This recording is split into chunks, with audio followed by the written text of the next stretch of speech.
ओम नमो भगवते वासुदेवाय। ओम नमो भगवते वासुदेवाय।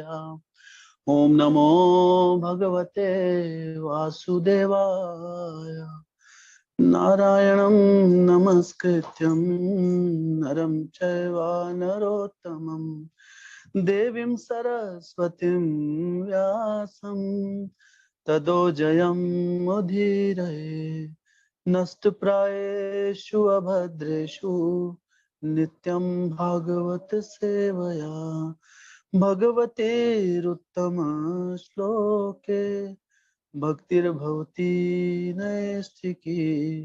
कृष्णाय वासुदेवाय देवकी नंदनाय च नंद गोप कुमाराय गोविंदाय नमो नमः। ओम अज्ञानतिमिरान्धस्य ज्ञानाञ्जनाशलाकया चक्षुरुन्मिलितं येन तस्मै श्रीगुरुवे नमः।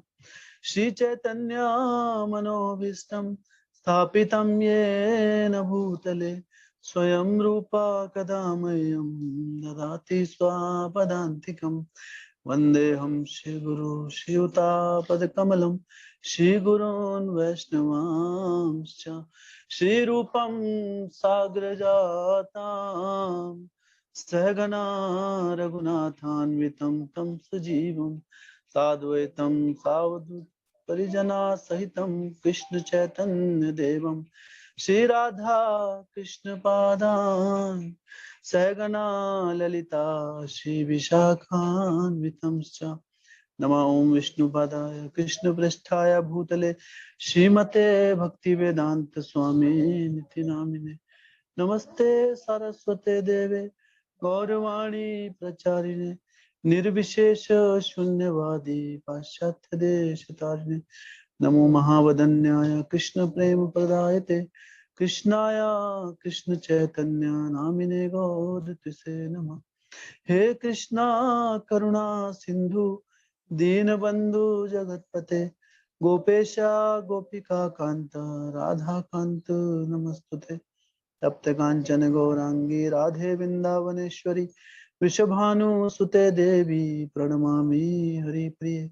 वाञ्छकल्पतरुभ्यश्च कृपा सिन्धुभ्य एव च पतितानां पावनेभ्यो वैष्णवेभ्यो नमो नमः। जय श्री कृष्ण चैतन्य प्रभु नित्यानंद श्री अद्वैत गदाधर शिवासादि गौर भक्तवृंद। हरे कृष्णा कृष्ण कृष्णा हरे हरे हरे राम राम राम हरे हरे। हरे कृष्णा कृष्ण कृष्णा हरे हरे हरे राम राम राम हरे हरे। हरे कृष्णा कृष्ण कृष्णा हरे हरे हरे राम राम राम हरे हरे। हरे कृष्णा। सभी भक्तों को स्वागत है आज की संध्याकालीन कथा में। गृहस्थाश्रम कथा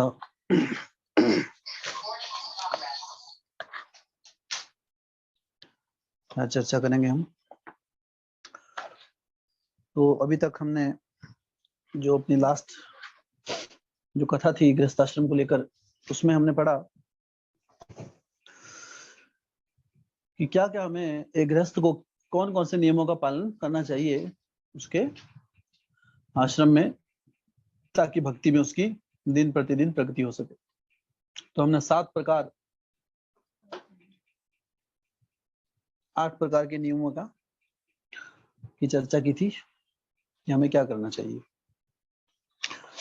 हाँ, तो जस्ट एक ब्रीफ,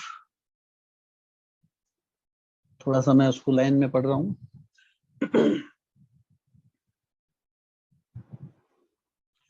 कि सबसे पहले हमें सुबह उठकर जल्दी उठना चाहिए, हर वक्त को स्नान करना चाहिए। उसके बाद भगवान के जो विग्रह हैं, घर में मूर्तियां हैं या फोटोज हैं, उनकी सेवा करनी चाहिए, वहां पर सफाई रखनी चाहिए और डेली उनके आगे कुछ धूप बत्ती वो हमको करना चाहिए। हर रोज सफाई होनी चाहिए वहाँ पे। उसके बाद अपने जो जितने भी हम नियमित रूप से अपने जप कर रहे हैं, वो नियमित रूप से हमारे जो नियम बनाया है 16 माला या 10 माला या 8 माला, वो हमें भक्तों के संग में आकर करना है। उसके बाद तुलसी महारानी की पूजा करनी है, उनकी सेवा करनी है। उसके बाद हमें श्रीमद् भागवतम का श्रवण करना है। हाँ, श्रीमद् भागवतम पढ़नी है या श्रवण करना है, भागवतम या गीता जैसे पवित्र ग्रंथों का। उसके बाद हमें भगवान के जो भी हम अन्न ग्रहण करते हैं वो भगवान को भोग लगा कर ही ग्रहण करना है। भोग लगने के बाद वो क्या बन जाता है? प्रसाद। और हमें अपने घर में भगवान के भक्तों को, वैष्णव को निमंत्रण देना चाहिए जब भी हमें अवसर मिले, कोई उत्सव हो, ताकि हम वैसी सेवा प्रदान कर सकें। ये भी गृहस्थ का एक नियम है। उसके बाद हमें दान करना चाहिए शुद्ध सत्व में। तो हमने दान की चर्चा, किस प्रकार का दान करना चाहिए हमें। और उसके बाद हमें यज्ञ करना चाहिए हर गृहस्थ को। और सबसे बड़ा जो यज्ञ है वो कौन सा है? संकीर्तन यज्ञ। तो इसलिए हर भक्त को तो यहाँ पर जितने भी ये नियम बताए गए हैं कि हमें क्या करना चाहिए, ये हमें 3 चीजों की तरफ बढ़ावा देते हैं। इसका जो सारांश, जो निचोड़ निकलता है, वो निकलती हैं 3 चीजें। जितने भी हमने नियम पढ़े, ये हम इन सब में मिलाकर हम क्या करने जा रहे हैं, वो क्या है?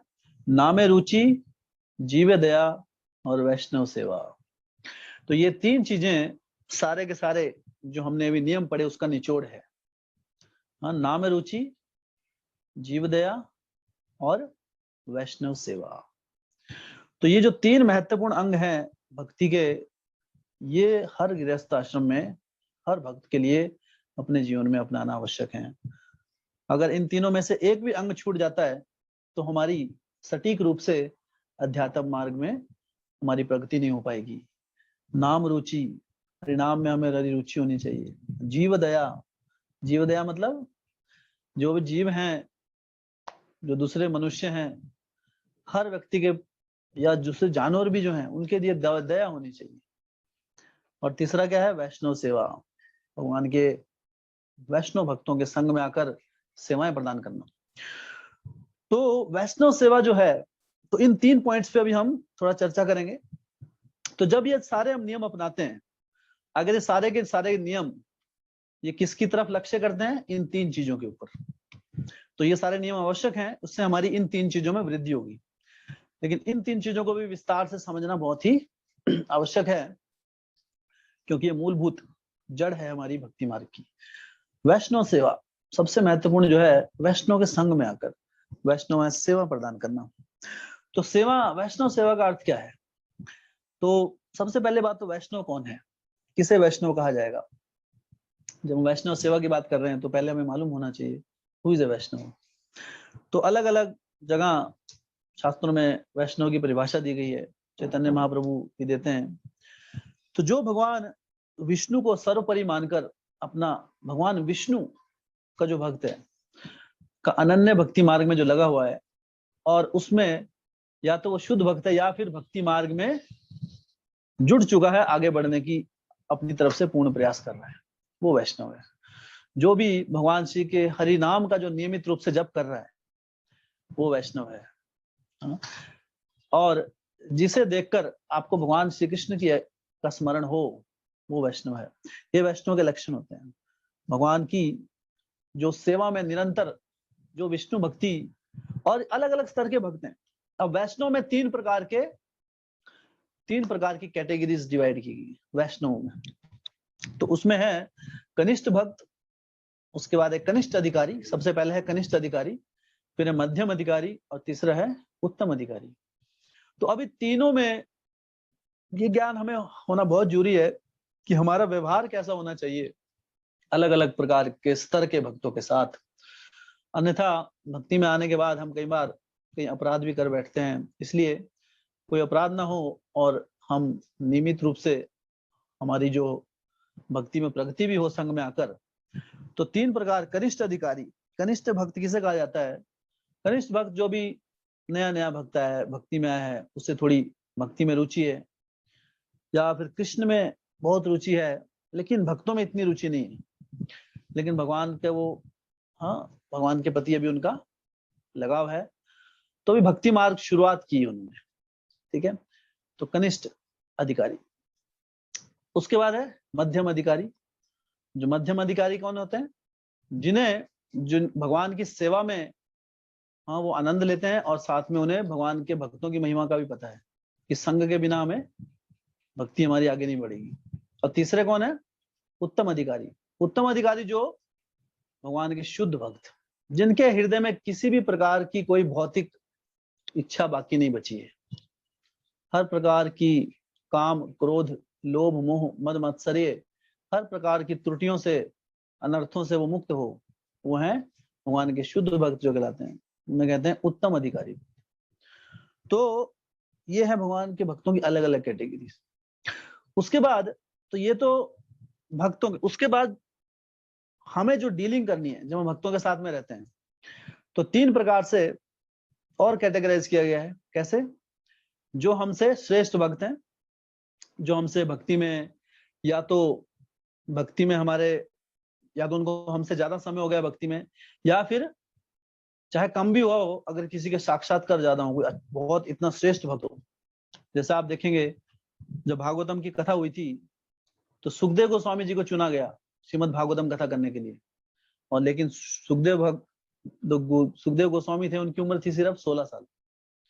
तो उनसे बड़े बड़े भी वहां पर थे, लेकिन उनका साक्षात्कार क्योंकि ज्यादा थे इसलिए उन्हें वहां पर भागवत कथा के लिए चुना गया सबकी सर्वसहमति से। तो जो हमसे श्रेष्ठ भक्त हैं भक्ति मार्ग में, सीनियर डिवोटीज हैं, जो हमसे भक्ति में उत्तीर्ण हैं, तो वो, और दूसरे कौन है? तो एक तो ये कैटेगरी, दूसरा जो हमारे साथ के हैं, जो हमने साथ में, जैसे क्लासमेट्स, हमने भक्ति साथ में स्टार्ट की है, एक ही जैसे हमारे साक्षात्कार हैं। और तीसरे हैं जो भक्ति मार्ग में हमसे अभी उतने पक्के नहीं है, परिपक्व नहीं है, नियमों का पालन करने में स्ट्रगल कर रहे हैं, है ना, कोशिश कर रहे हैं, कभी कर लेते हैं, है ना, कभी कभी टूट जाते हैं नियम। तो ऐसे हैं जो हमसे अभी कमजोर है थोड़ा भक्ति मार्ग में। तो इस प्रकार तो हर वैष्णव का जो क्या है, कैसा धर्म होना चाहिए? जो हमसे श्रेष्ठ भक्त हैं उनका संग लेने के लिए हमें हमेशा लालायित रहना चाहिए। जो हमसे श्रेष्ठ भक्त भक्ति मार्ग में जिनके साक्षात्कार अधिक हैं या हमसे अधिक समय बिता चुके हैं, या उन्हें अधिक नियमों का अधिक समय से अपने जीवन में वो उसको अपना रहे हैं और सुदृढ़ भक्त हैं, ऐसे भक्तों के संग के लिए हर वैष्णव को लालायित रहना चाहिए। भक्तों के संग के लिए रुचि होना बहुत आवश्यक है। अगर हम किसी भक्त से आसक्त हो जाते हैं अपने जीवन में, तो ये हमारे जीवन की बहुत बड़ी उपलब्धि है, भक्तों के प्रति आसक्ति, क्योंकि फिर ज्ञान का आदान प्रदान शुरू हो जाता है। इसलिए जो हमसे श्रेष्ठ भक्त हैं उनके साथ हमें सम्मान आदर का संबंध रखना है और उनके संग के लिए ललायित रहना है। उनसे हमें मार्गदर्शन के लिए हमेशा तत्पर रहना है, कभी भी उनसे हमें प्रश्न करने हैं और उनसे हमें किसी भी प्रकार की जीवन में अगर कोई समस्या आ रही हो, है ना, या हमें मार्गदर्शन, किसी भी प्रकार का मार्गदर्शन चाहिए, उनके समक्ष हमें रखना चाहिए, उनसे ज्ञान अर्जित करें, उनसे हमसे शिक्षाएं लेनी चाहिए। यह है हमारा व्यवहार अपने से श्रेष्ठ भक्तों के साथ। उसके बाद जो हमारे साथ के भक्त है ना, जो अभी एक आसपास ही आए हैं हमारे, है ना, तो एक ही साथ हम आगे बढ़ रहे हैं, तो उनके साथ हमारा व्यवहार होना चाहिए मैत्रीपूर्ण, मित्रता का। एक दूसरे के साथ हमें डिस्कस करनी चाहिए कि हमने क्या सुना आज कथा में, या हमें कोई भक्ति में अच्छी बात लगी, वो अपना हृदय शेयर करना है ना। उनके साथ अगर उनको लग रहा है कोई भटक रहा है तो कई बार उसको डांट भी सकते हैं। अपने साथ वाला हमारा संबंध कैसा है, उसको भक्ति में वापस खींच के लाओ, है ना। कोई सो रहा है सुबह सुबह तो उसके ऊपर पानी डाल दो, थोड़ा उठाओ उसको, उसकी मदद करो, है ना, अपने साथ लेके चलो उसको। मित्रता उसे कहते हैं ना, साथ लेके चलो। तो जो मित्र है, जो साथ में है, उनके साथ हमें मैत्रीपूर्ण व्यवहार रखना है, अपने हृदय की बात सुनानी है और उनके हृदय की बात सुननी है, तब भक्तों के बीच वो प्रेम संबंध स्थापित होता है। और जो हमसे अभी बाद में आए भक्ति मार्ग में, थोड़ा निम्न है, स्ट्रगल कर रहे हैं बेचारे, है ना, उठ रहे हैं फिर गिर रहे हैं, ऐसे भक्तों की हमें मदद करनी चाहिए। उनको ऐसा नहीं देखना है देखो ना इतना समझा लिया इसको, है ना, फिर भी नहीं उठता है, कभी फिर भी नहीं आता है, ऐसा भाव नहीं रखना है। ये सोचो कि वो भक्ति में आया है, ये बड़ी बात है। दरअसल पूरे ब्रह्मांड में 1% लोग भी नहीं है जो भक्ति मार्ग में आते हैं, शुद्ध भक्ति मार्ग में। ब्रह्मांड की बात कर रहे हैं, पृथ्वी लोक की बात नहीं कर रहे। तो अगर कोई व्यक्ति आया किसी तरह ब्रह्मांड भ्रमित कोनो भाग्यवान जीव गुरु कृष्ण प्रसादी पाए भक्ति लता बीज, अगर किसी के हृदय में एक भक्ति लता बीज जाग गया है, भक्ति के लिए थोड़ी भावना जागृत हुई है, और लेकिन अभी क्या है, भौतिक जीवन से उठा है, अभी तो उठा है थोड़ा भक्ति के लिए, तो कुछ आदतें तो रहेंगी पुरानी। तो अगर कभी कुछ त्रुटि हो जाए तो उसको हमें प्यार से आगे उस कोशिश करनी है, उससे गलती उसको समझाएं, जैसा हमारा संबंध है, हाँ, तो उसका मार्गदर्शन करना चाहिए, उसकी मदद करनी चाहिए, उसकी उंगली पकड़ो। जैसे छोटा बच्चा जब गिरता है तो बड़े लोग क्या करते हैं, उंगली पकड़ के उसको आगे ले जाते हैं। तो जो अभी भक्त स्ट्रगल कर रहे हैं उनमें कमी नहीं देखनी है कि अरे कैसा भक्त है ना, क्या कर रहा है ना, नहीं, अरे वो शुरुआत तो कर रहा है, कोशिश कर रहा है भक्ति में आने की। हाँ, तो इसलिए उनकी हमें मदद करनी है, उनकी निंदा नहीं करनी है, क्योंकि जब हम भक्ति मार्ग में आते हैं तो एक समस्या आती है, हम जब सब कुछ नियम पालन करना शुरू कर देते हैं, हमको लगता है अभी तो हम बहुत बड़े हो गए, अरे ये देखो है ना, इतना बताने के बाद भी कुछ नियम पालन नहीं होता। ऐसी भावना नहीं रखनी है, उनको मदद करनी चाहिए। तो इस प्रकार से हमारा व्यवहार होना चाहिए, इसे कहते हैं वैष्णव सेवा। तो वैष्णव सेवा का अर्थ, ठीक है, जो सीनियर श्रेष्ठ भक्त हैं उनसे हमें मार्गदर्शन लेना चाहिए, उनकी आज्ञाओं का पालन करना चाहिए। हाँ, जो भी हमें आज्ञाएं मिलती हैं, हमें निर्देश मिलते हैं, उसको हृदय पूर्वक हम उसको हृदय से लेना है, ऐसे नहीं कैजुअल लेना है कि अरे चलो बताया तो ठीक है, कर लिया तो भी ठीक, वो भी कर लिया तो भी ठीक। हाँ, तो हम भक्तों को कैजुअल लेंगे तब हमारी भगवान हमसे प्रसन्न नहीं होंगे। तो हम एक तरह हम भगवान भक्तों के माध्यम से हम कृष्ण, जो हम भक्तों के साथ व्यवहार करते हैं, हाँ, वही हम कृष्ण के साथ व्यवहार करते हैं, है ना। कहते हैं कि जैसा हम किसी के नौकर के साथ व्यवहार करेंगे वैसा ही मालिक के साथ करेंगे। जैसे एक दूत होता है किसी का, मान लो कोई दूत आया है, जैसे पहले शांति दूत या दूत भेजे जाते थे, एक राजा दूसरे राजा को दूत भेजता था अपना कि हमारा संदेश लेके जाओ। तो अगर वो दूत का कोई अपमान करेगा तो राजा का अपमान करने जैसा होता है, और अगर उसका कोई सम्मान करते हैं एक तरह से राजा का सम्मान जैसा होता है। तो उसी तरह भक्त लोग कौन है, वो भगवान के दास हैं। तो अगर भगवान के दासों को हम ट्रीट नहीं करेंगे प्रॉपर्ली तो एक तरह से हम भगवान का अपमान कर रहे हैं। तो इसलिए जो भी हमें, जो श्रेष्ठ भक्त हैं उनसे हमें मार्गदर्शन लेना चाहिए, उनकी सेवा करनी चाहिए। सेवा कैसे करनी है, सेवा सबसे बड़ी सेवा वाणी सेवा, जो आप मार्गदर्शन जो कर रहे हैं उसको जीवन में अपनाने की पूरी कोशिश करनी है। ओके, और उनके संग के लिए लालायित रहना है ना। हाँ, मार्गदर्शन हमारा, जिससे हमारा निरंतर वो मार्गदर्शन कर सके, उनका मार्गदर्शन देने के लिए खुद को ओपन हार्टेड रहना चाहिए, क्योंकि मार्गदर्शन तभी कर पाएंगे वो जब आप दिल खोल के बताएंगे कि हाँ ये समस्या है। समस्या नहीं बताएंगे तो मार्गदर्शन भी नहीं हो पाएगा। डॉक्टर को पहले समस्या नहीं बताएंगे तो डॉक्टर उपचार नहीं कर पाएगा ठीक तरीके से। और जो साथ के भक्त हैं उनके साथ मैत्रीपूर्ण संबंध, उनको अपने साथ साथ लेके चलना है। और जो हमसे निम्न भक्त हैं, निम्न का अर्थ जो भी कमजोर हैं भक्ति में बढ़ने की कोशिश कर रहे हैं, उनकी मदद करनी है ना। उनके अपने एक्सपीरियंस बताने हैं उनको कि अरे मुझे भक्ति में आके कितना लाभ हुआ है, तो उनको बताना है। अगर वो कुछ गलत आदतों में भी है तो उसको बताना है कि ये चीजें हमारे भक्ति जीवन के लिए ठीक नहीं है, अपने उदाहरण से उसको भक्ति में आगे बढ़ाने के लिए कोशिश करनी है। तो ये है हमारी वैष्णव सेवा, इस प्रकार हम वैष्णव सेवा कर सकते हैं। तो ये जो नियम है 3, वैष्णव सेवा, जीव दया, नाम रुचि। दूसरा क्या है, जीव दया। तो अभी तो वैष्णव की सेवा कैसे हो तो हमने बताया, वैष्णव के संग में आकर हमें सेवाएं प्रदान करनी है, जो भी हमें सेवाएं दी जाती हैं वो हमें, तो वो है सेवा। जीव दया, जीव दया क्या है कि जैसे जो अभी भक्ति मार्ग में नहीं है लोग, है ना, या जो अभक्त हैं या उनको भक्ति से कोई लेना देना नहीं है, तो भक्त के हृदय में उनके लिए करुणा होनी चाहिए कि ये व्यक्ति, है ना, किस प्रकार से अपना जीवन व्यर्थ कर रहा है, भक्ति मार्ग को नहीं समझ पा रहा है। तो अभी हमको तो पता है, भक्ति का रस पता है कि भक्ति मार्ग में आने से हमारे जीवन में क्या लाभ हुआ है, हम कहाँ से कहाँ पहुंचे हैं। तो इस प्रकार हमारी भावना उनके लिए भी होनी चाहिए कि ये जो लोग हैं, हम इसलिए क्या आवश्यक है, प्रचार आवश्यक है। तो जीव दया कैसे करेंगे हम, प्रचार करके। प्रचार कैसे करना है, प्रचार किसी भी प्रकार से प्रचार कार्य में जुड़ जाना है ना। या तो हम डायरेक्ट प्रचार में लग जाएं, डायरेक्ट इन द सेंस सारे प्रचार एक तरीके से नहीं होता है, सिर्फ शब्दों से नहीं होता, लेक्चर देने से नहीं प्रचार होता ना। आपको कथा, अपने उदाहरण से आप प्रचार कर सकते हैं। जितना आपको ज्ञान है अपने स्तर पर दूसरों को बताइए, जरूरी नहीं आपको संपूर्ण ज्ञान हो, आपको गीता भागवत कंठस्थ हो, उसके बाद ही आपको दूसरों को बताना है, नहीं, अपने स्तर पर बताइए। आपको अगर इतना ही पता है कि हरि नाम करना अच्छी बात है तो उतना ही बताइए, ठीक है। जिस चीज में आपको श्रद्धा है वो दूसरों को बताइए, जिसमें श्रद्धा नहीं है वो मत बताइए। क्यों? क्योंकि अगर आपको खुद श्रद्धा नहीं होगी उसमें तो क्या होगा, उसके हृदय तक नहीं बच जाएगी वो बात। तो जिस चीज में पूरी श्रद्धा है, आपने अपने जीवन से जो सीखा है कि अरे हाँ हरि नाम से मेरा जीवन बदल गया, तो आप दूसरों को बताइए। आपके शब्दों में एक जादू होगा।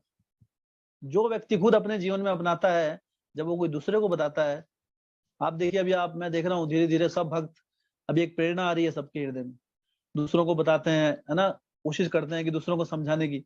तो ऐसा, और भक्त जुड़ आ रहे हैं, दूसरे लोग भी आ रहे हैं आपका सुन के, है ना, कथाओं में जैसे बढ़ रहे हैं। अभी जैसे हम देख रहे थे अभी लगभग 70-80, है ना, 40-45 रूम यहाँ पे फिल होते हैं। तो क्यों आ रहे हैं? आप लोग ही कर रहे हैं सब कुछ, है ना। तो आप क्यों कर पा रहे हैं? क्योंकि आपने पहले खुद देखा, आपको श्रद्धा आई, और जब आपने दूसरे को बताया, क्योंकि आपको खुद श्रद्धा है इसलिए वो बात उनके हृदय तक जा पाई, है ना।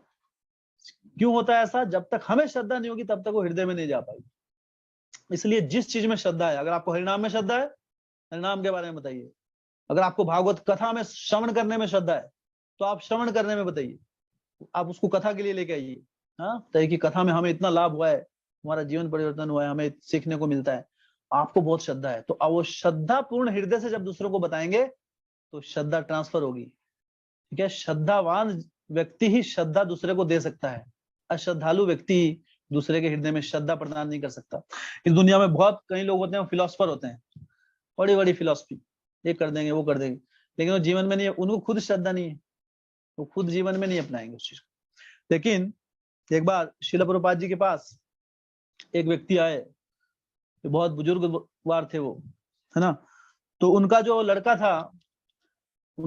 था वो ब्रह्मचारी बन गया था, मंदिर में पूर्ण अपना जीवन उसने व्यापन कर दिया। ब्रह्मचारी जो होते हैं, आप देखते हैं हम इनवाइट करते हैं भक्तों को, जो ऐसे लाल रंग का वस्त्र पहनते हैं वो ब्रह्मचारी, सैफ्रॉन गेहुआ वस्त्र जो होता है, संतरी कलर का, जितने भक्त बुलाते हैं हम उनको बुलाते हैं, इनवाइट करते हैं तो वो आ रहे हैं अपना, तो वो अपना जीवन दे चुके हैं भगवान की भक्ति में।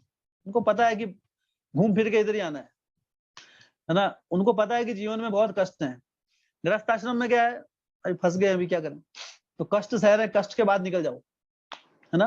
गृहस्थ आश्रम बुरा नहीं है अगर आप भक्ति कर रहे हैं अच्छे से, लेकिन ब्रह्मचारी लोग क्या है, वो सोचते हैं कि इतना मैं लॉन्ग रूट क्यों अपनाऊं, पहले शादी करो, है ना, फिर शादी करके उसके बाद नेचुरली नौकरी चाहिए, फिर घर में ऐसे लाके क्या फायदा, उसको खिलाना भी है कुछ, उसके बाद बच्चे होंगे, उनकी स्कूल की पढ़ाई, ये वो, उनकी एडमिशन, मल्टीपल चीजें, फिर उनको सेटल करना, तो इसमें बहुत समय आता है। ब्रह्मचारी बोलते हैं कि नहीं, हम झंझट में नहीं पड़ना चाहते और हमारे अंदर क्षमता है कि हम ब्रह्मचारी रह सकते हैं, तो आजीवन ब्रह्मचारी बन जाते। एक बार एक व्यक्ति पहाड़ के ऊपर जा रहा था, तो पहाड़ के ऊपर चढ़ना था उसको चोटी पर, तो जाते जाते जाते थक गया बेचारा, तो थक गया थोड़ा, थकने पर क्या हुआ, दरअसल एक सन्यासी की बात है, एक सन्यासी भक्त थे, तो वो जा रहे थे, तो जाते जाते क्या हुआ, अभी थकान हो गई, है ना, पर्वत पहाड़ पे चढ़ रहे थे, चढ़ाई थी, जैसे आप देखिए हिमाचल में तो होता है नॉर्मली, पहाड़ पे उतार चढ़ाव आते रहते हैं। तो भगवान से प्रार्थना करने लगा, हे कृष्णा प्रभु घोड़ी दिला दे, एक घोड़ी दिला दो ताकि मेरा सफर थोड़ा ठीक से चला जाए। तो भगवान किसी तरह प्रसन्न हो गए उनसे, घोड़ी भेज दी एक, लो बेटा घोड़ी प्रकट हो गई, बड़े प्रसन्न हो गए, अरे वाह वाह घोड़ी आ गई, तो घोड़ी पर बैठ गए, बोले हाँ अभी सफर में बड़ा आनंद आ रहा है, अभी पहाड़ चढ़ जाऊंगा आराम से। तो अब वो घोड़ी जो थी वो गर्भवती थी, थोड़ा सा चली 5-7 कदम तो उसकी डिलीवरी होगी वहीं पे, तो बच्चा, उसने छोटे बच्चे को जन्म दे दिया उधर ही। तो अब छोटा बच्चे को जन्म दिया तो घोड़ी आगे ना चले, अब घोड़ी आगे नहीं चलेगी, अब बच्चे को छोड़ के कैसे जाएगी, बच्चे को छोड़ के तो मां नहीं जा सकती। तो अब क्या कर रहा है, चलो बच्चे को उठाया, चलो चलो बच्चा, तो बच्चा तो छोटा है, वो पहाड़ नहीं चढ़ पा रहा है, तो बोले कि चलो, है ना। तो अभी ना तो बच्चा चल पाए और ना ही माँ चल पाए बच्चे के बिना, है ना। और दोनों पैदल भी नहीं चल पाए। क्यों? और उसको छोड़ भी नहीं सकते क्योंकि भगवान से रिक्वेस्ट की थी कि घोड़ी दिला दे। अब भगवान ने बोला अच्छा अभी घोड़ी मिल गई, अब छोड़ के चला गया, है ना? वैसा भी नहीं कर पा रहे। तो अब क्या कर रहे हैं, घोड़ी तो नहीं चल रही, तो छोटा बच्चा उसको कंधे पे उठाया और आगे आगे चलने लगे, तो पीछे घोड़ी आने लगी। तो अब ये घोड़ी के बच्चे को लेके उठा के जा रहे, और फिर क्या हो रहा है, पीछे घोड़ी चल रही है। तो फिर सोच रहा है इससे अच्छा तो पैदल ही निकल जाता तो अच्छा था, कम से कम घोड़ी का बच्चा तो नहीं था गर्दन पे। अब तो क्या है, घोड़ी मांग के गलत कर दिया। तो मुझे एक ब्रह्मचारी इस प्रकार बता रहे थे अपने साक्षात्कार। दरअसल ये एक सुंदर प्रभु जो है पिछली बार आए थे, तो जब मैं चेन्नई में था तो वहां कथा करने के लिए आते थे, तो उन्होंने मुझे स्टोरी सुनाई थी कि गृहस्थ आश्रम में बेटा क्या होता है। तो बोलते हैं हमको जाना है भगवान के धाम, तो अभी हम सोचते हैं चलो थोड़ा आराम हो जाए, थोड़ा सुख शांति हो जाए, भगवान घोड़ी दिला दे।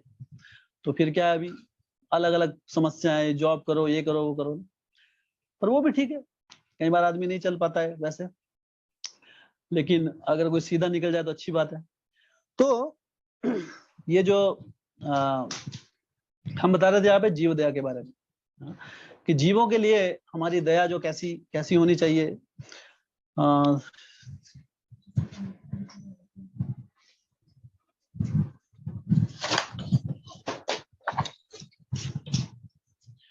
हाँ, प्रचार कार्य की बात कर रहे थे हम कि प्रचार हमें करना चाहिए। तो जो भक्त जो हैं, जो लोग अभी भक्ति मार्ग में, जिनको अभी पता नहीं, उनको बताना। प्रचार का कार्य का अर्थ क्या है, हमें किसी ना किसी प्रकार से प्रचार कार्य में जुड़ना है। आप अपने उदाहरण से बताइए, जो आपको पता है उतना बताइए, अपने साक्षात्कार बताइए, लेकिन देखिए सारे के सारे प्रचार का एक ही लक्ष्य है कि व्यक्ति हरिनाम शुरू कर दे और भक्तों के संग में आना शुरू कर दे। अब आपको फिलॉसफी पता है नहीं पता है, अगर आपकी प्रेरणा से कोई व्यक्ति भगवान का नाम जब शुरू कर देता है या भगवान की भक्तों के संग में आना शुरू कर दे, वो अल्टीमेट प्रचार है, उससे बड़ा कोई प्रचार नहीं है। लेकिन आप बहुत बड़े कथाकार हैं, आपकी कथा सुन के सब सुन रहे हैं, मजे ले रहे हैं, तालियां लगा रहे हैं, लेकिन किसी को आप हरि नाम जप करने के लिए प्रेरित नहीं कर पाए, वो सब वेस्ट है। तो ऐसी कथाकार का कोई लाभ नहीं है, क्योंकि रिजल्ट, किसी चीज की अच्छी बुरी का पता किससे लगता है, उसके रिजल्ट से पता लगता है ना। कई बार कुछ बच्चे ऐसे होते हैं, है ना, बड़े ऐसा दिखाते हैं कि अरे हम बहुत इंटेलिजेंट है ये वो, और एग्जाम में फेल। बोले यार, कुछ बच्चे ऐसे होते हैं चुपचाप रहते हैं बेचारे, चुप बैक बेंचर, है ना, पीछे पीछे बैठे रहेंगे, कभी जवाब नहीं देते क्लास में, बाद में लगे, है ना, पहले 5 में आ गया उनका नंबर, तो कौन बाद में कौन पूछेगा कि पूरे साल, है ना, उसी को पूछा जाएगा ना जो पास हुआ, फेलियर को कोई नहीं पूछेगा। तो उसी तरह आपके प्रचार, आपके बड़े बड़े श्लोक का कोई लाभ नहीं है अगर आप किसी को भगवान का नाम जप के लिए प्रेरित ना कर सके। तो अगर आपके बोलने से कोई व्यक्ति भगवान का नाम जप कर रहा है, गीता में भगवान कहते हैं कि वो भक्त मुझे सबसे अधिक प्रिय है जो मेरे इस गुणगान का, मेरे नाम का, मेरी कथा का प्रचार दूसरों को करता है, वो मुझे सबसे अधिक प्रिय है, और उससे अधिक प्रिय कभी भी मुझे कोई दूसरा व्यक्ति नहीं होगा। ये गीता के 18 अध्याय में अंतिम में भगवान कहते हैं।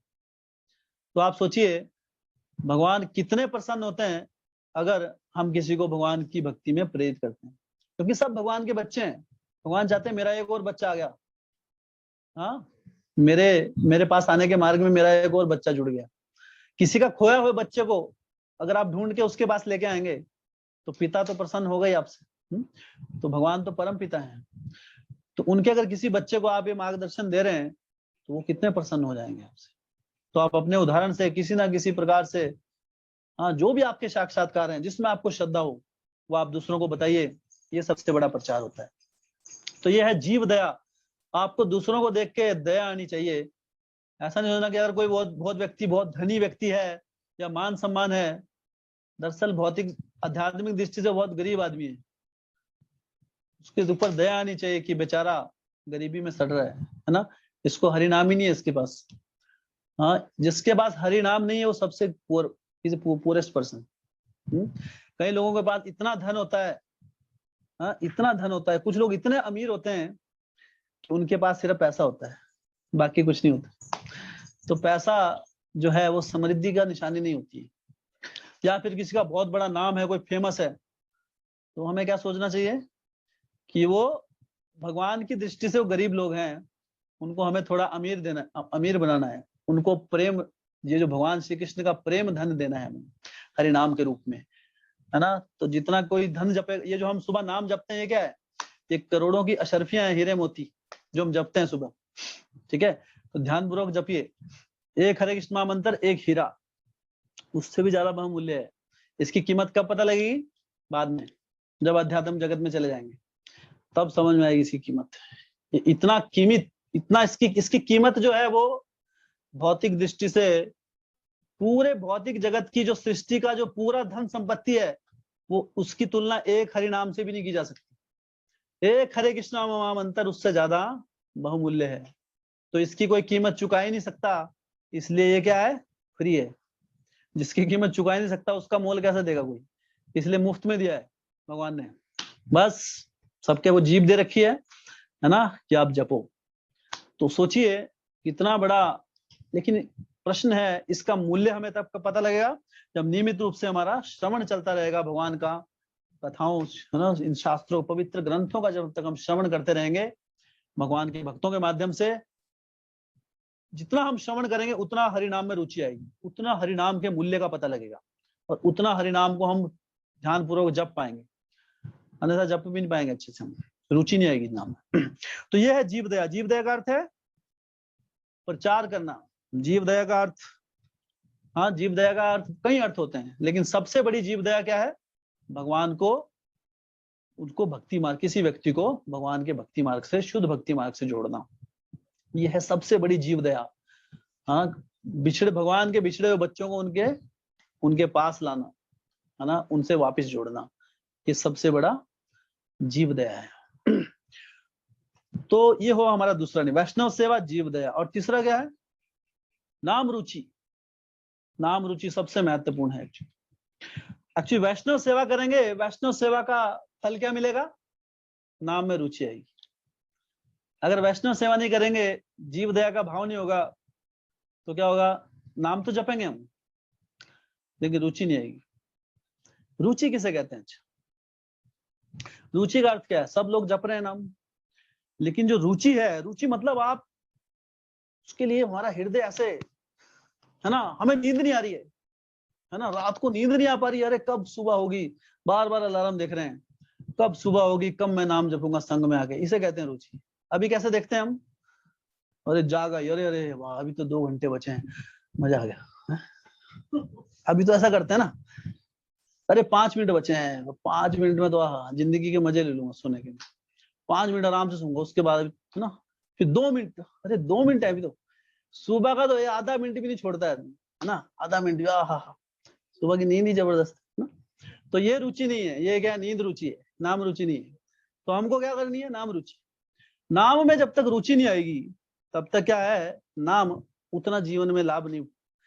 तो पहले हमको बिना करना है भक्त, पहले हमको, हम अभी क्यों करते हैं हम नाम, अभी हमने कुछ सीखा है, सुना है कि नाम जप करने से हमारा भला होगा, है ना, भगवान के धाम जाएंगे, भगवान की कृपा मिलेगी, या फिर हम आउट ऑफ रिस्पेक्ट करते हैं कि अरे हमको भक्तों ने कहा है, श्रेष्ठ भक्त, उनके लिए हमारा प्रेम है, जो श्रद्धा है या रिस्पेक्ट है, जो उसके लिए हम करते हैं। लेकिन सही में वो अंदर से वैसी रुचि ऐसी नहीं आती है स्टार्टिंग में, शुरुआती दौर में। तो ये शुरुआती है, ये बहुत बड़ी बात है, हाँ, इसको करना। तो रुचि आने में धीरे धीरे जब हम ऐसे करते रहेंगे, एक दिन रुचि भी आएगी, लेकिन रुचि के लिए हमें कोशिश करनी पड़ेगी। और जब तक रुचि नहीं आएगी तब तक उसके ऊपर की परिस्थितियां नहीं आएंगी हमारे जीवन में। अधो श्रद्धा तथा साधु संग, उसके बाद अनर्थ निवृत्ति, उसके बाद निष्ठा, फिर आती है रुचि, फिर आती है हरिनाम में रुचि। रुचि के बाद क्या होती है, आसक्ति, फिर भाव, और अंत में आता है कृष्ण प्रेम। तो कृष्ण प्रेम की सीढ़ी बहुत लंबी है, और उसके लिए रुचि जब आ जाती है तो फिर कृष्ण प्रेम दिखने लग जाता है एक्चुअली। जैसे हम कहीं जाते हैं ना, हम जा रहे हैं पैदल पैदल पैदल, मान लो बसें नहीं चल रही है, अभी हम पैदल चल रहे हैं, अभी आधे रास्ते में पहुंच गए, फिर जब नजदीक पहुंच गए नहान के, तो नहान दिखाई देगा दूर से, जब दिखने लग गया फिर तो अरे थोड़ा ही रह गया। तो जब रुचि आ जाती है भक्ति मार्ग में तो कृष्ण प्रेम दिखने लग जाता है, अरे हाँ कृष्ण, अभी तो दिख नहीं रहा है ना कुछ, अभी है, अभी फिलोसफिकली पता है ऐसा होता है, लेकिन दिखना शुरू नहीं हुआ। लेकिन जब रुचि आ गई ना, आनंद, फिर लगे हाँ कृष्ण प्रेम में क्या आनंद होगा, वो समझ में आना शुरू हो जाएगा। तो इसलिए नाम रुचि। चैतन्य महाप्रभु की लीला में एक भक्त थे जगन्नाथपुरी में, वो उनको नाम में इतनी रुचि थी, नाम उनके जीवन का इतना बड़ा अंग बन गया था कि उनकी जीवा कभी रुकती नहीं थी। वो हर चीज में हरे कृष्णा कृष्ण कृष्ण हरे हरे, हरे राम राम राम हरे, बातचीत करते हुए भी हरि नाम जपते थे, है ना। जैसे कोई मिला उनसे, हरे कृष्णा भाई कैसे हो, हरे कृष्णा अच्छा कब आए, ठीक है सब घर बच्चे ठीक है, हरे कृष्णा कृष्ण कृष्ण हरे हरे, हरे राम अच्छा कब आ रहे हो, अच्छा कभी मिलने आओ, हरे कृष्ण मतलब हरे कृष्णा रुकता नहीं था उनका। हाँ, आपके साथ होता है किसी का ऐसा? कोई है जिस किसी भक्त के साथ हो रहा है ऐसा आजकल? नहीं हो रहा है ना। जब हो रहा है कोई है महानुभाव, तो अभी अभी थोड़ा टाइम लगेगा उसमें, ठीक है, वो भावना आने में समय। तो एक भक्त थे ऐसे, उनकी जीभ रुकती ही नहीं थी हरि नाम को। जब देखो हरे कृष्णा कृष्ण कृष्ण हरे हरे, हरे राम, इतना आनंद आता था उनको, रस पी रहे थे हरि नाम का। तो जब एक बार, तो क्या हुआ, हरि नाम जपते थे इस तरह, तो सुबह उठकर अपने नित्य कर्म के लिए गए, शौच के लिए, मल मूत्र त्याग करने के लिए।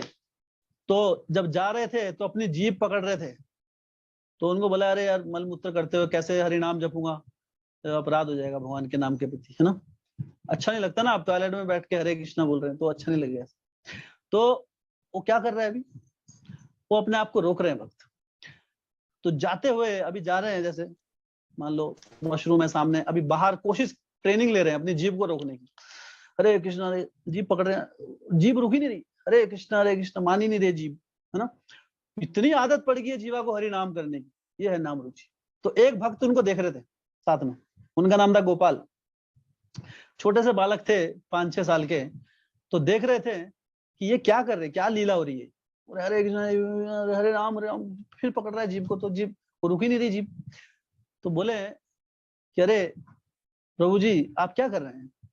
बोलते प्रभु जी हरे कृष्णा क्या हो रहा है कि मैं मेरे जीवा को इतनी आदत पड़ेगी हरि नाम लेने की कि मेरे मुख से अब कभी हरि नाम रुकते ही नहीं। और अभी मैं जा रहा हूँ वॉशरूम, अब मैं टॉयलेट में जा रहा हूँ, तो वहां पे जाके हरि नाम जपना अच्छा नहीं लगेगा। तो गोपाल ने कहा अरे आपको महाप्रभु ने नहीं बताया, नाम नामकारी बहुधा निज सर्वशक्ति तत्रार्पिता नियमित स्मरणे न कालः एतादृशी तब कृपा भगवान ममापि दुर्दैवमिदृशं यः जनिनानुराग। कि ये हरि नाम जो है, इसमें भगवान ने हमारी सारी सर्वशक्तिमान है हरि नाम। हाँ, तत्रार्पिता नियमित स्मरणे न काल है, इसको स्मरण करने का, इसको जपने का कोई नियम नहीं है। आप कभी भी जप सकते हैं इसको। हाँ, आप इसको टॉयलेट के टाइम भी जप सकते हैं। सोचिए हरिनाम की क्या महिमा है, तब भी हरिनाम नहीं जपते लोग। हाँ, जैसे कुछ चीजों का प्रावधान होता है आपको साफ सुथरी जगह में बैठ के करना है, इसका मतलब ये नहीं आप टॉयलेट में बैठ के माला लेके पहुंच जाओ, माला नहीं ले जानी उधर, लेकिन आप जप सकते हैं, ठीक है, माला नहीं जानी टॉयलेट में, लेकिन मुख से आप जप सकते हैं, मुख से आप टॉयलेट में भी जप सकते हैं इसको, क्योंकि हरिनाम इतना शुद्ध है, ये किसी भी परिस्थिति में दूषित नहीं हो सकता कभी भी। जैसे इसका उदाहरण दिया जाता है कि जैसे सूर्य देव हैं, सूर्य जब कोई जमीन पे कोई गंदगी पड़ी हो तो सूर्य की किरणें उसके ऊपर पड़ती हैं, सूर्य के ऊपर किरणें जब पड़ती हैं तो क्या सूर्य उससे अशुद्ध हो जाता है? सूर्य उससे अशुद्ध नहीं होता है, सूर्य की किरणें उसको छूती हैं और उसको सुखा देती हैं, उसको वाष्प बना, उसको शुद्ध कर देती है। उसी प्रकार भगवान का जो हरिनाम है, भगवान का नाम है, हर परिस्थिति को शुद्ध कर देता है। ओम अपवित्र पवित्र वा सर्वावस्थाम गतोपि वा यः स्मरेत पुंडरीकाक्षाम स बाह्य अभ्यंतर शुचि। जो व्यक्ति पुंडरीकाक्षाम कमल नयन भगवान श्री कृष्ण के नाम का, हरि नाम का जाप करता है, उसके साथ क्या होता है? बाह्य अभ्यंतर शुचि, वो बाह्य रूप से भी और अंदर रूप से भी शुद्ध हो जाता है। यह है हरिनाम की महिमा। चाहे कोई कितना भी दूषित व्यक्ति हो, वो भी शुद्ध हो जाता है। ओम अपवित्र पवित्रोवा, चाहे कोई अपवित्र है या कोई पवित्र है, हर व्यक्ति को पूर्ण रूप से शुद्ध कर देता है हरिनाम। जैसे कहते हैं कि जब हम किसी मृत्यु शैया को देखते हैं, किसी की अर्थी को देखते हैं, किसी मरे हुए व्यक्ति को देखते हैं, तो उसके बाद ये हमारा शरीर उसके वातावरण में आकर अशुद्ध हो जाता है, हमें स्नान करना पड़ता है। तो मान लो आप कहीं पे जा रहे हैं, बस से जा रहे हैं, ट्रेवलिंग कर रहे हैं, आपको कोई अर्थी दिख गई, कोई जा रहा है, तो उस समय नहाने की व्यवस्था नहीं है, तो क्या कीजिए आप वहां सिर्फ हरे कृष्णा कृष्ण कृष्ण हरे हरे, हरे राम राम राम हरे हरे। ये हरिनाम आपको पूर्ण रूप से शुद्ध कर देगा। हाँ, ये उस परिस्थिति में जब नहाने की परिस्थिति ना हो आपकी, है ना। सुबह मत आ जाइए आप बिना नहाए कि हरिनाम अब तो 16 माला करनी है शुद्ध ही शुद्ध, ऐसा नहीं। तो नहाना आवश्यक है, नहीं तो तमोगुण में रहेंगे। लेकिन अगर परिस्थिति ऐसी आ जाए कहीं स्नान का समय ना मिले और ऐसा, तो हरिनाम से स्नान कर लेना, हरिनाम शुद्ध कर देगा। ये हरिनाम की महिमा, पवित्र कर देता है। तो ये है नाम रुचि। तो गोपाल ने जब देखा तो उनको बताया कि अरे महाप्रभु ने बताया नहीं आपको चैतन्य हाँ, कि हरिनाम को जपने के लिए कोई नियम नहीं है, हरिनाम आपको शुद्ध कर देगा, इसलिए हरिनाम के लिए कोई नियम नहीं है, आप कहीं भी जप सकते। तो जब ये बात चैतन्य महाप्रभु को पता लगी तो चैतन्य प्रभु बहुत प्रसन्न हो गए और उन्होंने गोपाल का नाम रख दिया गोपाल गुरु। और उस दिन से वो गोपाल गुरु गोस्वामी के नाम से प्रसिद्ध हो गए। चैतन्य लीला में पढ़ेंगे हम इनके बारे में। तो गोपाल गुरु गोस्वामी क्यों हुए प्रसिद्ध हुआ? भगवान ने गुरु कौन है? जो सटीक रूप से जिसको खुद ज्ञान हो और उस ज्ञान को दूसरे को बता सके इस समय पे, वो गुरु है। तो चाहे कोई बच्चा हो चाहे बड़ा हो, जिससे हम ज्ञान ले रहे हैं वो तो गुरु हो गए। तो इसलिए भगवान ने उनका नाम गोपाल गुरु गोस्वामी रख दिया।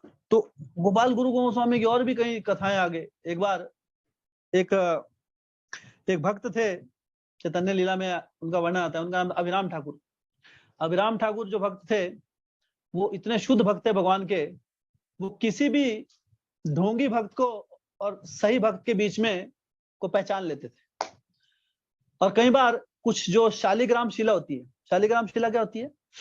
भगवान का एक विग्रह होता है, शालिग्राम एक पत्थर होता है, वो गंदगी नदी में मिलता है स्पेशल, जैसे गोवर्धन शिला। अब कोई भी पत्थर आपको दे देगा, बोले गोवर्धन शिला है, तो पहचानेंगे कैसे? नहीं पहचान सकते ना।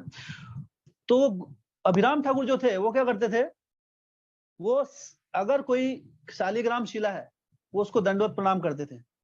अगर वो असली शालिग्राम शिला नहीं है तो वो 2 भाग में टुकड़े हो जाती थी, और अगर सही होती थी तो वो ठीक रहती थी। ऐसा उनका, और एक और स्पेशलिटी थी उनकी, भगवान ने वरदान दिया था उनको कि अगर कोई भक्त शुद्ध भक्त नहीं है, उसके हृदय में थोड़ा सा भी कलमश है और कुछ ऐसा ढोंग कर रहा है वो बाहर से तो, लेकिन अंदर बहुत अभी त्रुटि भरी हुई है, तो अगर वो उसको दंडवत प्रणाम करते थे तो उसकी मृत्यु हो जाती थी। तो सब भक्त लोग भागते थे उससे कि अरे अभी कल तो चाय पिए, है ना, तो अभी क्या है कि कुछ तो कुछ ना, अरे ना चुपके से मैंने ये कर लिया था, है ना, मेरे दोस्त के साथ थोड़ा सा हो गया था, अभी एक बार ही किया था लेकिन हो गया था, अभी क्या करें। कई बार छूटता नहीं आदत पुराने वाली, है ना, नए नए भक्तों में होता है, ठीक है, बाद में नहीं होना चाहिए।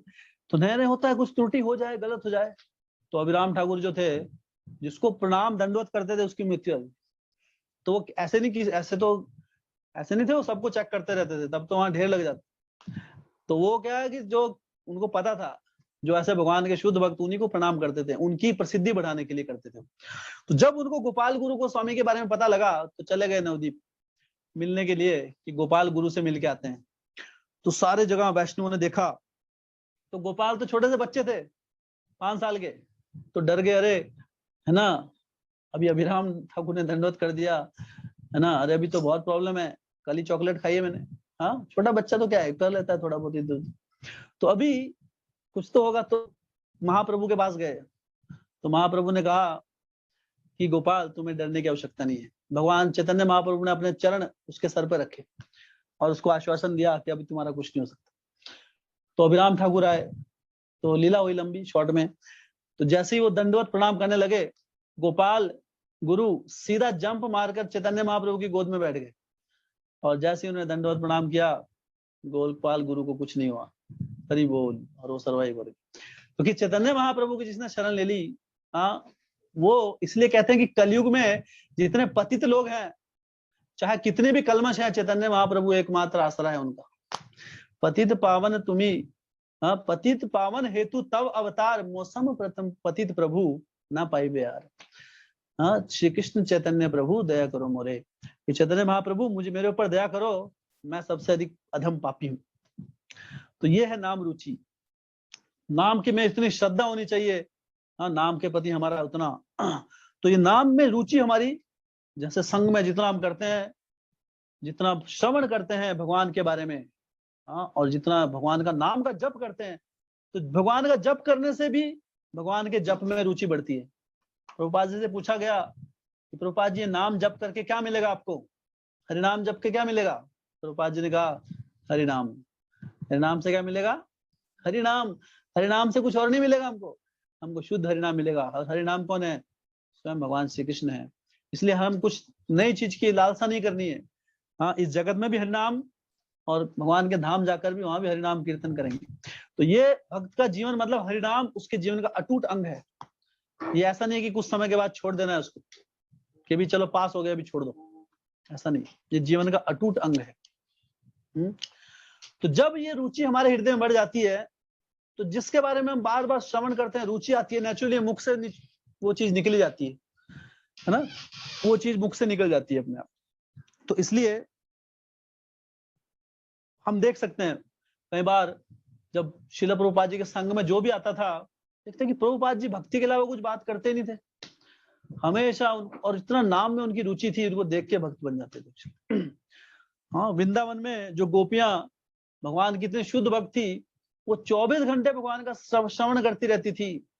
एक बार क्या होता है, कुछ गोपियां ग्वाल बालने जो थी, वो बाजार में दही बेचने गई, तो उनके पास तो कुछ नहीं होता था, दही दूध बेचकर आदान प्रदान होता था, पहले बार्टर सिस्टम था। पहले आप दूध दीजिए, दही दीजिए, उसकी जगह कपड़े ले जाओ, तो जिसको कपड़े हैं, जिसके पास वो कपड़े ले लो उससे, है ना, या आपके पास अनाज है उसकी जगह जूते ले लो। ऐसे एक चीज देकर एक चीज ली जाती थी, इसको बोलते हैं बार्टर सिस्टम। पहले पैसों में नहीं होता था कुछ नहीं, पहले आदान प्रदान होता है। तुम्हारे पास, अच्छा तुम्हारे आंगन में अमरूद का पेड़ है ना, मेरे आंगन में दूसरा कोई पेड़ है ना, मेरे आंगन में कुछ और है सेब का, तो तुम सेब ले लो, अमरूद दे दो, तो दोनों काम चल गया।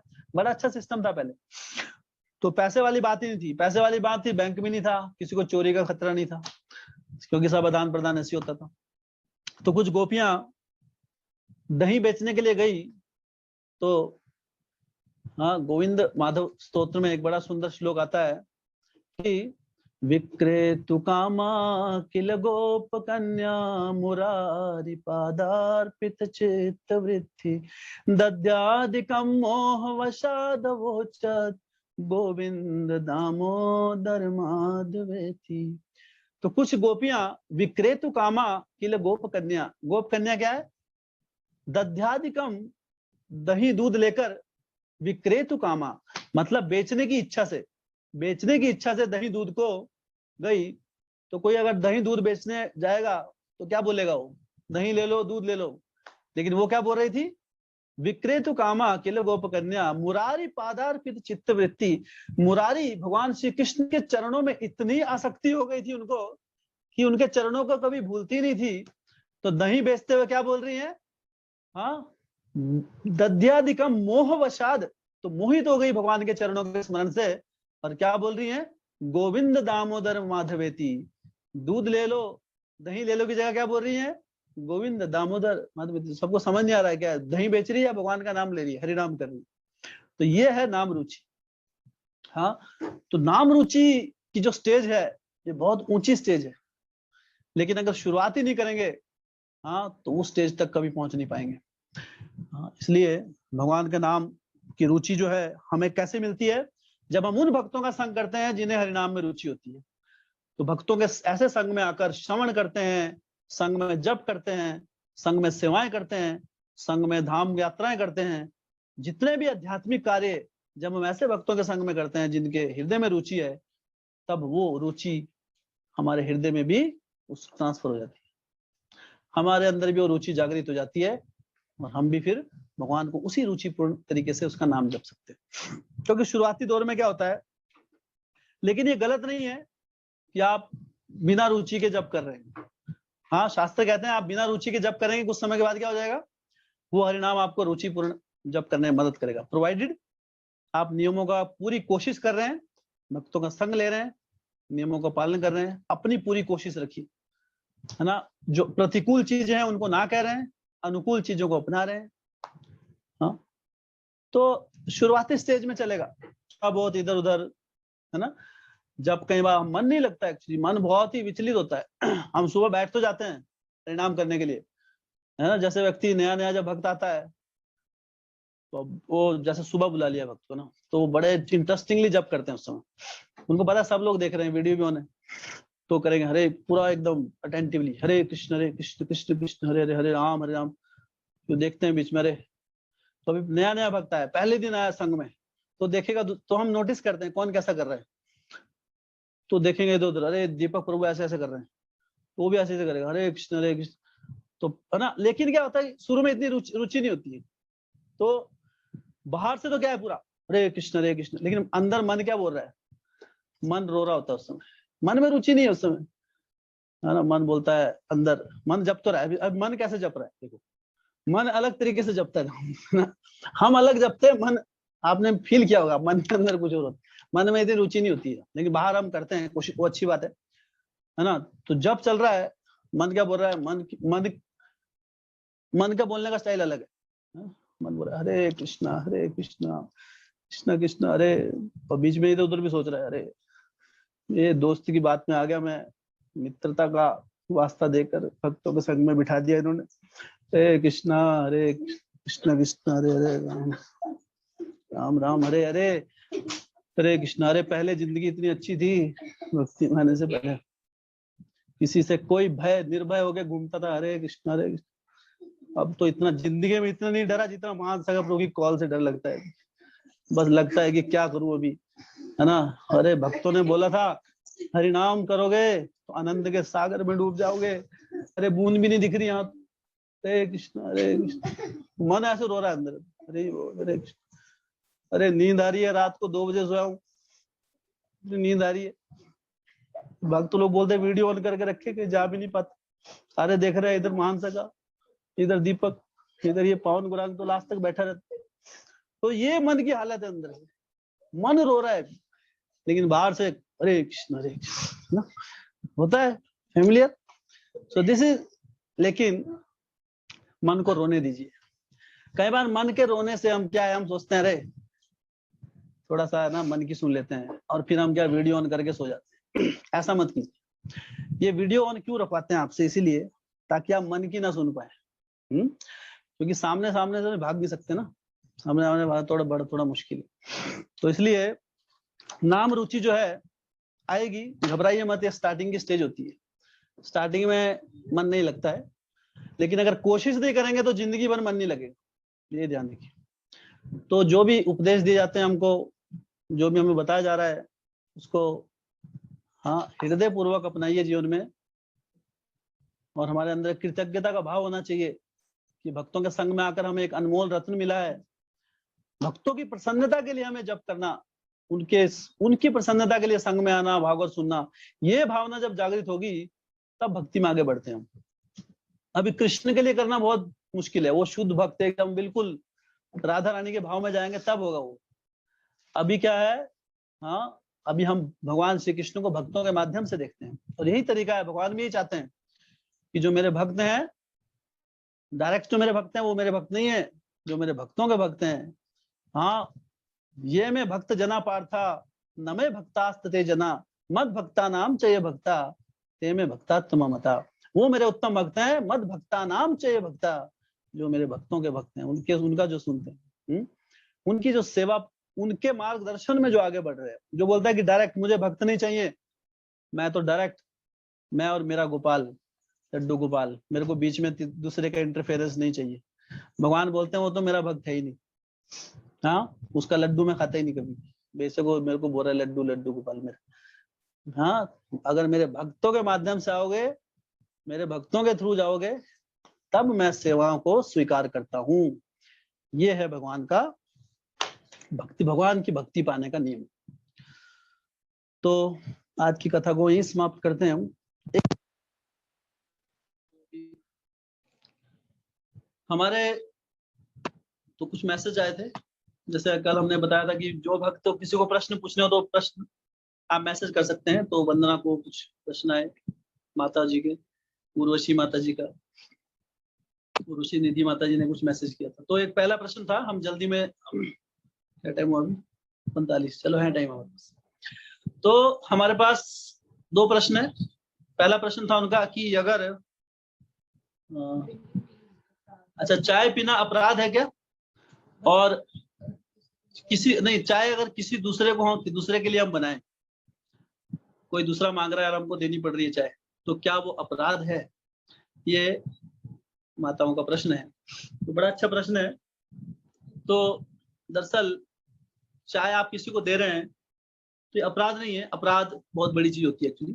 अपराध कब होता है, पाप कब, जो हमारे जीवन में पूर्ण रूप से जो निषेध जो चीजें हैं, वो चार चीजें हैं: मांसाहार, मदिरापान, धूम्रपान, व्यभिचार और जुआ।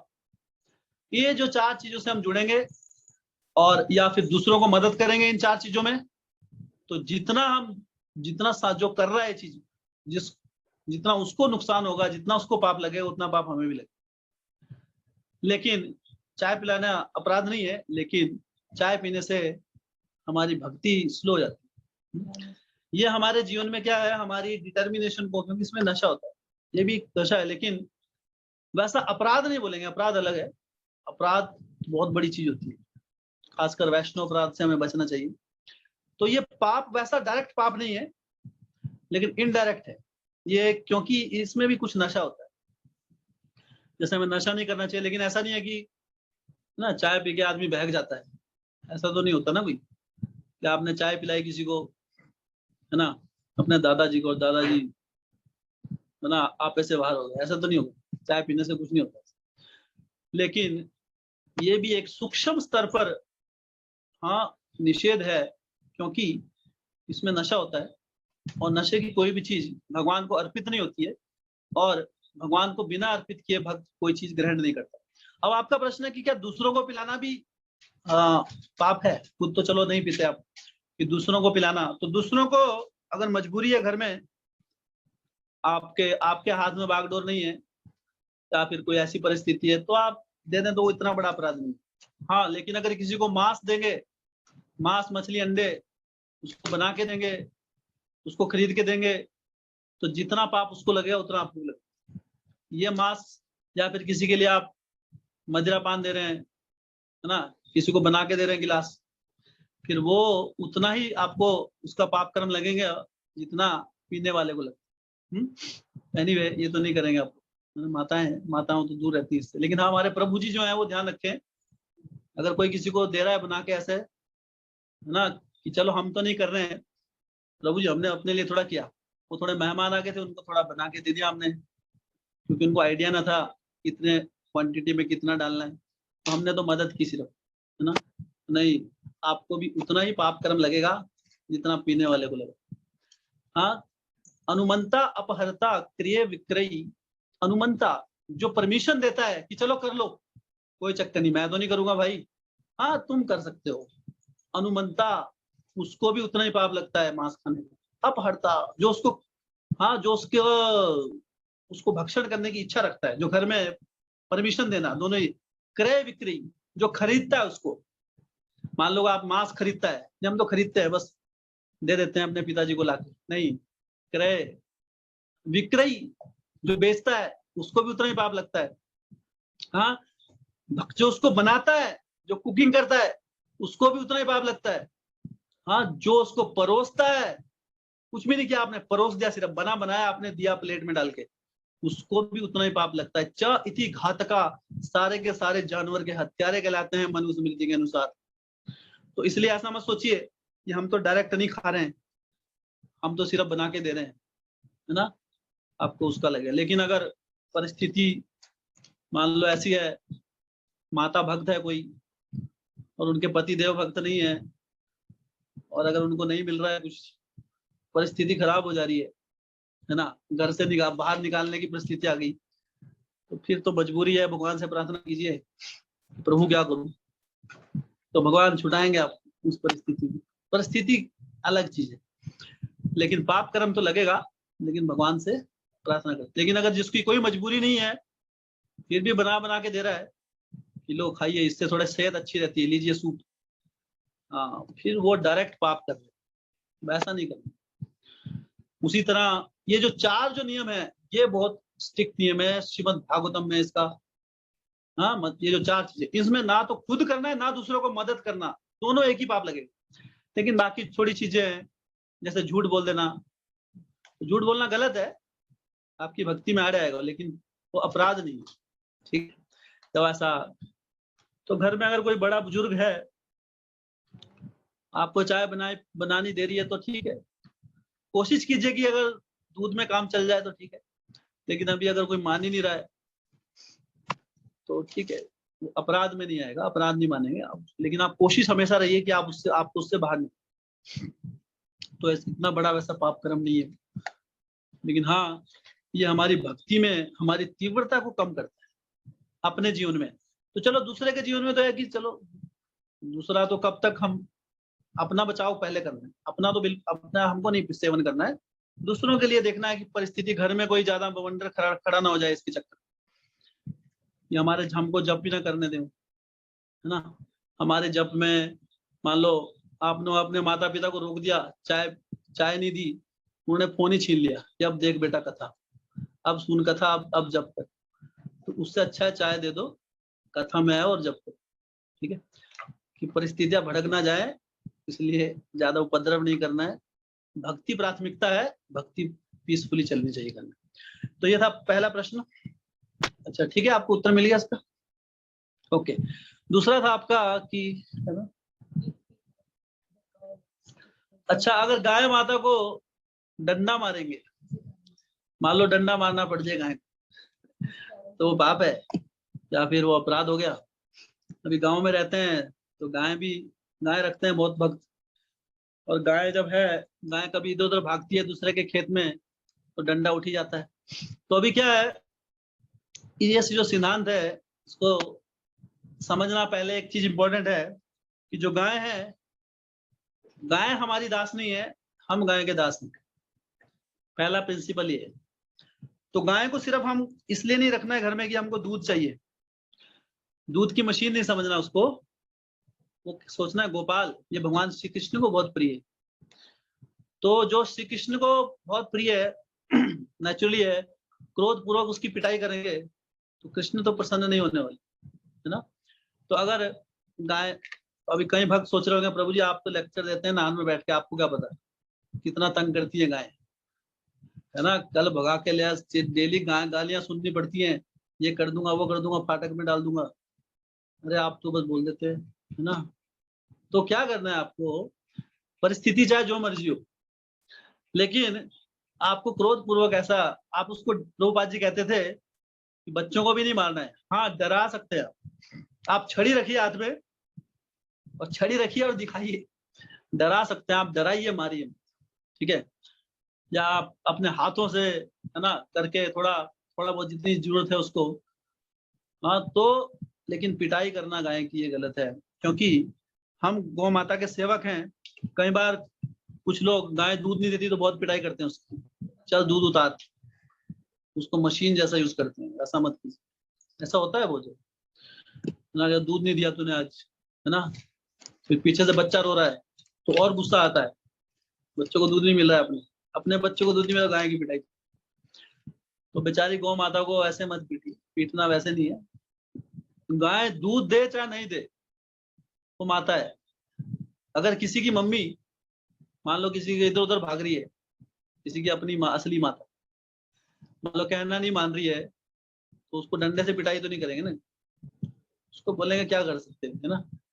तो उसी प्रकार गाय भी माता है, 7 प्रकार की माताओं का वर्णन किया है शास्त्रों में।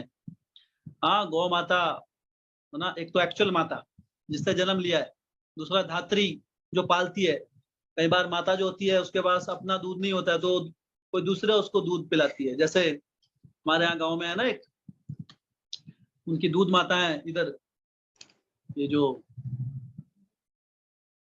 जो महलात में रानी थी, उनकी एक, आप जानते होंगे गांव में तो उन्होंने पिलाया उनको दूध, तो दूध माता है वो भी माता कहलाती है। हाँ राजपत्नी, गुरु माता, धरती माता, गौ माता, ये सारी की सारी क्या है, माताएं हैं, तो इसलिए हमें उस प्रकार से दर्जा देना चाहिए। तो आप डराइए, छड़ी दिखाइए डरा के, है ना, डरा के काम चलाइए थोड़ा बहुत, लेकिन पिटाई मत कीजिए, है ना। थोड़ा बहुत धक्का वक्का दे लीजिए अगर नहीं मान रही है तो, उल्टे पे नहीं जा रही है तो धक्का देके, है ना, थोड़ा हल्का फुल्का प्यार से कान पकड़ लीजिए, थोड़ा मारिए मत, है ना। पिटाई करना क्या है, एक तरह क्रोध पूर्वक, अपना क्रोध नहीं निकालना है। कई बार, हाँ, मैंने ऐसे बहुत केसेस देखे हैं। अभी कुछ पशु होते हैं, अब तो पशु हैं, उनको अकल थोड़ा है, वो किसी खेत में, उनको डेली बोल रहे हैं, वो डेली उस खेत में जाते हैं दूसरे के, वो इतनी पिटाई करते हैं बेचारी गाय, या है ना, गाय बैल जो भी होते हैं, बुरी तरह कि गाय सिर्फ उनको देखने से डरती है। तो अगर गाय हमको देखने से डरेगी तो फिर कृष्ण तो कहीं नहीं प्रसन्न होंगे ना, कृष्ण भक्ति तो दूर दूर तक रहेगी। लेकिन ठीक है, आप भक्तों की बात नहीं कर रहा हूँ, लेकिन बाहर की दुनिया में तो लोग गाय को वस्तु समझते हैं, वो गाय को सिर्फ एक मिल्क मशीन समझते हैं कि जब तक दूध देगी ठीक है, बाद में उसको कई बार कत्ल खाने में भेज देते हैं, कसाई घर में। ऐसा नहीं कीजिए, गाय रखने से पहले 4 बार सोचिए। अगर गाय को नहीं पाल सकते बूढ़े होने तक तो गाय मत पालिए, इसलिए बूढ़े होने तक उसको पालिए।